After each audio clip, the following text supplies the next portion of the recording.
స్థానిక గ్రామ పంచాయతీ పరిధిలోని స్పెషల్ ఆఫీసర్ ఆధ్వర్యంలో నిర్వహించిన గ్రామ సభకు స్థానిక సంస్థల ఎమ్మెల్సీ ఇందుకూరి రఘురాజు ముఖ్య అతిథిగా హాజరయ్యారు. ఈ సందర్భంగా ఆయన మాట్లాడుతూ గ్రామ సభల ప్రాముఖ్యతను, ప్రస్తుత పాలనలోని లోపాలను, అధికారుల బాధ్యతలను క్షుణ్ణంగా వివరించారు. కొత్తగా వితంతు పెన్షన్ల మంజూరులో జరుగుతున్న జాప్యం వల్ల లబ్ధిదారులు తీవ్ర ఇబ్బందులు పడుతున్నారని తెలిపారు. గతంలో ప్రతి 6 నెలలకు ఒకసారి పెన్షన్లు మంజూరయ్యే వెసులుబాటు ఉండేదని, కానీ గత 2 ఏళ్లుగా కొత్త పెన్షన్లు ఇవ్వకపోవడం సరికాదన్నారు. ఎస్కాట్లోని 21,000 కోట్లు ఉన్నప్పటికీ గ్రామ సభకు ప్రజలు ఆశించిన స్థాయిలో రాకపోవడం దురదృష్టకరమని అన్నారు. గతంలో సర్పంచులు, వార్డు మెంబర్లు బాధ్యత తీసుకొని ప్రజలను రప్పించేవారని, ప్రస్తుతం సర్పంచుల పదవీ కాలం ముగిసి స్పెషల్ ఆఫీసర్లు ఉన్న నేపథ్యంలో సచివాలయ సిబ్బంది ద్వారా విస్తృత ప్రచారం కల్పించి ప్రజలు వచ్చేలా చూడాలని సూచించారు. ఉదయం 10 గంటలకే గ్రామ సభ పెడితే చెరువు పనులు ముగించుకొని 11 గంటలకు వచ్చే ప్రజలు ఎలా హాజరవుతారని ప్రశ్నించారు. ప్రజలు రాకపోతే సభలు ఎలా విజయవంతం అవుతాయని అధికారులను ప్రశ్నించారు. గ్రామ సభలో వచ్చే ప్రతిపాదనల ఆధారంగానే భవిష్యత్తులో అభివృద్ధి పనులు జరుగుతాయని, అందుకే ప్రజలు హాజరై తమ సమస్యలను విన్నవించుకోవాలని కోరారు. మన ఎంపీడీ ఆఫీసులో స్పెషల్ ఆఫీసర్ గారు, పంచాయతీ సెక్రటరీస్, బీఆర్ఓస్, మండల లెవెల్ ఆఫీసర్స్ అందరూ కూడా కూర్చొని డిస్కస్ చేసుకొని ఈ గ్రామ సభలు చాలా ముఖ్యమైనవి. ఎందుకంటే గ్రామ సభలో ఏదైతే ప్రతిపాదనలు వస్తాయో రేపు భవిష్యత్తులో ఈ ప్రతిపాదనలే మనం పనుల కింద చేసుకోవడానికి అవుతుంది. ఈ ప్రతిపాదన దాటి మనం చేయడానికి ఏమి అవ్వదు. సో ఈ గ్రామ సభలకి చాలా ఇంపార్టెన్స్ ఉంది. అలాగే గ్రామ సభలో మరి మార్చి అయిపోయింది, ఇది ఏప్రిల్ నెల. మన బడ్జెట్ ఏంటి, ఈ పంచాయతీకి వచ్చి ఆదాయం ఎలాగ వస్తుంది, ఏం ఖర్చు పెడతాం, భవిష్యత్తులో ఎటువంటి మరి అభివృద్ధికి ఎటువంటి కార్యాచరణ మనం చేయాలి, ఇవన్నీ కూడా డిస్కస్ చేసుకోవాలి గ్రామ సభలోనే. మరి ఇక్కడికి వచ్చేసరికి మాట్లాడడానికి అధికారులు తప్పించి ప్రజలు లేకపోవడం చాలా దురదృష్టం. ఈరోజు మనం చూస్తాం, సోమవారం అయ్యేసరికి ఎంఆర్ఓ ఆఫీస్కో, లేకపోతే ఎండిఓ ఆఫీస్కో, లేకపోతే కలెక్టర్ ఆఫీస్ చూస్తే ఎక్కడ ఖాళీ లేకుండా ఎన్నో గ్రీవియన్స్ వస్తూ ఉన్నాయి. మరి మన గ్రామంలోనే మన గ్రామ సభ పెడితే ప్రజలు ఎందుకు రావడం లేదు అన్నది మరి అధికారులు అందరూ కూడా ఆలోచన చేయాలి. మరి ఇంకోటి, స్పెషల్ ఆఫీసర్ గారు కూడా గతంలో పంచాయతీలు ఉన్నప్పుడు ఆ వార్డు మెంబర్లు లేకపోతే ఎంపీటీసీలు ఏమైనా సమస్యలు ఉంటే వాళ్ళు మాట్లాడేవారు. ఈరోజు వాళ్ళు లేరు కాబట్టి ఆ బాధ్యత మనం తీసుకొని, ఎవరైతే సచివాలయంలో ఎంప్లాయీస్ ఉన్నారో వీళ్ళు అయిపోయింది. మరి తీర్మానానికి సంబంధించి గతంలో వార్డు మెంబర్లో లేకపోతే ఎవరో పెద్దలో చెప్తే అన్ని వర్క్స్ అన్ని ప్రపోజల్ పెట్టేవారు. ఆ సిస్టమ్ మానేయాలి. ఆ సిస్టమ్ మానుకొని ఈరోజు ప్రజల నుంచే రావాలి. ఇది ప్రజాప్రభుత్వాలు కాబట్టి ఈరోజు సీఎం గారు చూడండి, ఎందుకు ఆయన ఆ వయసులో అంత కష్టపడి ఎందుకు తిరుగుతున్నారు. పెన్షన్ పంచడానికి వెళ్తారు, గ్రామ సభకి వెళ్తారు, ప్రతి చిన్న చిన్న కార్యక్రమాలకి ఎందుకు వెళ్తా ఉన్నారు ముఖ్యమంత్రి గారు. అలాగా మన బాధ్యత మనం కూడా వహించుకొని ప్రతి కార్యక్రమానికి, ప్రతి పనికి బాధ్యతగా మనం ప్రజలను తీసుకొని రావాలి. ప్రజలు రప్పించుకోగలగాలి. ప్రజలు రప్పించుకోవాలంటే ఆ పంచాయతీ ఆఫీస్కి వెళ్తే మనకు పని అవుతుంది అని ఒక నమ్మకం మనం వాళ్ళకి తేగలిగితే ఖచ్చితంగా ప్రజలు వస్తారు. కాబట్టి సచివాలయ ఎంప్లాయీస్ కూడా ఎవరు రిలాక్స్ అవ్వకండి. అందరూ కూడా మీరు వచ్చినప్పుడు మీ దగ్గర ఏదైతే డేటా పెన్షన్స్ కోసమో, రోడ్ల కోసమో, లేకపోతే ఎలక్ట్రికల్ పోలో, లేకపోతే ఎక్కడైనా bore repair, pipe line extension, ఎక్కడైనా ఒక ఎడిషనల్ ట్యాప్ పాయింట్ వేయాలన్నా ఇవన్నీ కూడా మీరు రాసుకొని ఇక్కడికి వచ్చి అడగగానే ఇప్పుడు స్పెషల్ ఆఫీసర్ గారు చెప్పిన టక టక టక పేపర్ తీసి చూపించడం, లేకపోతే ఒక షీట్ ఇవ్వండి, ఇక్కడ కూర్చున్న వాళ్ళకి ఇవ్వండి, ఇస్తే అది మన జాబ్ సాటిస్ఫాక్షన్ ఉంటుంది. ఏ పనికైనా జాబ్ సాటిస్ఫాక్షన్ ఉండాలి. ఈరోజు అందరూ ఎమ్మెల్యేలు అవునండి, ఎంపీలు అవునండి, ప్రజాప్రతినిధులు అందరూ కూడా ఎందుకు వెళ్తున్నారు గ్రామ సభలకి? గ్రామ సభలకు ఎందుకు వెళ్తారు? అక్కడ ఉన్న సమస్యలన్నీ కూడా తెలుసుకోవాలి, ప్రభుత్వం దృష్టికి తీసుకెళ్ళాలి, ప్రభుత్వం ద్వారా ప్రజలకు పని చేయించాలని. అలాగే ఎస్కోట గ్రామ సభ ద్వారా ప్రభుత్వానికి కూడా ఒక తీర్మానం చేసి పెట్టండి. ఎందుకంటే చాలా మీటింగ్లో చాలా సార్లు అడగడం జరిగింది.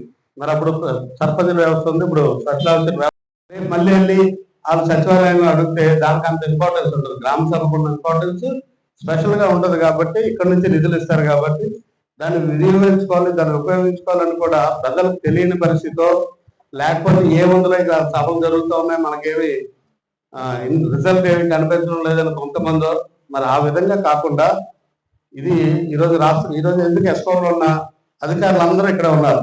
ఎస్కోట్ పంచాయతీకి సంబంధించిన 5 సచివాలయాల్లో సిబ్బంది అందరూ ఇక్కడ ఉన్నారు.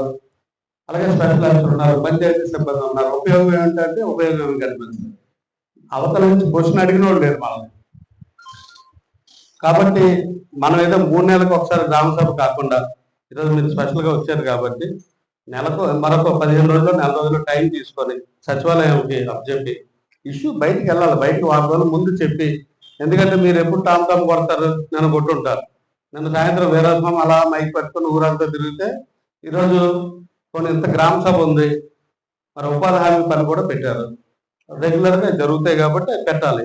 పెట్టినప్పుడు ఇటువంటి గ్రామ సభ మధ్యాహ్నం పెట్టుకోవాలి, లేదా ఈరోజు సెలవు ఇచ్చి అవకాశం ఉంటే సండే. కాకపోతే ఇప్పుడు ప్రభుత్వం ఏం చెప్తుందంటే ఆదివారం కూడా, ఏప్రిల్ నెలలో ఆదివారం కూడా పని పెట్టమని చెప్పారు. మరి ఎవరు వస్తారు? గ్రామ సభ 10 గంటలకు పెట్టి 11 గంటల వరకు చెరువు పనికి అందరూ వెళ్ళిపోతే అందరూ కూడా పని చేసినంత పని కూడా లేదు ఈరోజు. అంతా కూడా లిమిటెడ్ వర్క్ చేశారు. 20 పనుల కంటే చేయడానికి వీలు లేదు. సో ఎవరైతే పనికి వెళ్ళడం లేదో వాళ్ళని ఐడెంటిఫై చేసుకొని, మేట్లు ఉన్నారు, అలాగే ఫీల్డ్ అసిస్టెంట్ ఉన్నారు, వాళ్ళని కోఆర్డినేట్ చేసుకొని ఎక్కడైతే పనికి వెళ్ళడం లేదో వాళ్ళని మోటివేట్ చేసి మనం తెచ్చుకోవాలి. ఇదేదో మొక్కుబడిగా కాకుండా కాబట్టి దానికి మనం ఈరోజు ఎస్కోట్ నుంచి ఒక తీర్మానం చేసి అన్ని మండలాల నుంచి అయితే అవనండి, జిల్లా నుంచి అయితే అవనండి, ప్రభుత్వానికి ఒక నివేదిక సమర్పించాల్సిందిగా స్పెషల్ ఆఫీసర్ని మరి కోరుతూ, అధికారులు కూడా నిర్లక్ష్యం లేకుండా మనం కూడా, ఎందుకంటే ఇంతకుముందు సర్పంచ్ గారు, వార్డు మెంబర్లు ఉండేవారు, ఎంపీటీసీలు ఉండేవారు. ఈరోజు పూర్తిగా వార్డు మెంబర్లు, సర్పంచ్ గారు ఎప్పుడు పంచాయతీలు ఇన్వాల్వ్ అవుతారు. ఇప్పుడు వాళ్ళు లేరు కాబట్టి ఇప్పుడు మనమే బాధ్యత తీసుకోవాలి. మనం బాధ్యత తీసుకొని మీరు ఎక్కడ ఏ సమస్య స్పష్టంగా చెప్పాలి. అలాగే సర్పంచ్ గారు లేరని కాదు, సర్పంచ్ గారు ఉన్నా లేకపోయినా మనం ప్రజల తరఫున బాధ్యత తీసుకున్నాం కాబట్టి మనం నిత్యం పనిచేయాల్సిన వాళ్ళమే. అలాగే ఎంపీటీసీలు కూడా రెస్పాన్సిబిలిటీ తీసుకొని ఎప్పటికప్పుడు మీ సెగ్మెంట్స్లో ఏదైనా ఇష్యూ ఉంటే స్పెషల్ గారి దృష్టికి తీసుకొని రండి, మండల పరిషత్ దృష్టికి తీసుకురండి, ఎమ్మెల్యే గారి దృష్టికి తీసుకెళ్దాం, ఎంపీ గారికి చెప్తాం, అందరికీ చెప్పి ఇక్కడ మనం ప్రజాప్రతినిధిగా ఉన్నందుకు మనకు కూడా ఒక సంతోషం ఉండాలి. ఏదైనా పని చేసాం, ఇదిగో వీళ్ళు నా దగ్గర పెన్షన్కి వచ్చారు, పెన్షన్ ఇప్పించాం, వీళ్ళు రోడ్డు కోసం వచ్చారు, రోడ్డు ఇప్పించాం అన్న సాటిస్ఫాక్షన్ ఉండేటట్టు పని చేయాలని. అలాగే ఇది మేజర్ పంచాయతీ కాబట్టి మరి గౌరవ స్పెషల్ ఆఫీసర్ గారు చెప్తున్నాను, ప్రతిదీ కూడా రాజకీయాలకు ఎక్కడ తావు ఇవ్వకండి.